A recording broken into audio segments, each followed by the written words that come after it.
está aqui não é um ator, não é um figurante que eu paguei para estar aqui para defender o projeto. É uma pessoa da população, né? Que está aqui reivindicando para te ver.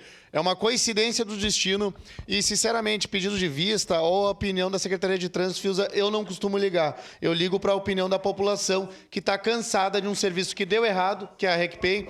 A segunda, a monarquia que controla a cidade, às vezes me parece. Porque a primeira é a Visat, a segunda aqui é a RecPay. Então, eu acredito que aqui a democracia tem que prevalecer. Esse projeto, ou o que a gente quer aqui, é baseado no que a população lá fora fala, Fiuza, que é o tempo de tolerância ali, que tem alguns erros, algumas coisas. Eu acho que está na hora da gente fazer a RecPay, cumprir a parte dela com a cidade, colocar máquinas que funcionem, não obrigar o idoso ou qualquer pessoa que seja ter bateria ou ter um aplicativo, isso aí não deve ser alguns avanços. Tudo isso a gente não vai fazer agora nesse projeto, mas é um começo para dar mais tempo de tolerância para a pessoa não ser multada, mais tempo para ela pagar a multa. Tudo isso é desburocratizar, vereadora Sandra, é ajudar o contribuinte, que é a população ali fora. Quando eu comentei a primeira vez aqui nessa casa, meio que foi unânime dos vereadores, porque todo mundo conhece alguém que teve problema com a RecPay, com essa empresa.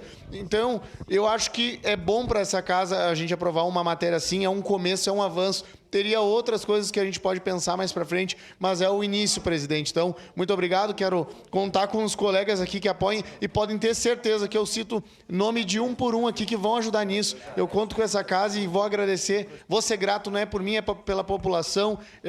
Aqui são eleitores de todo mundo que está nessa casa aqui que sofre com isso. É a população de Caxias, né? Muito obrigado, presidente.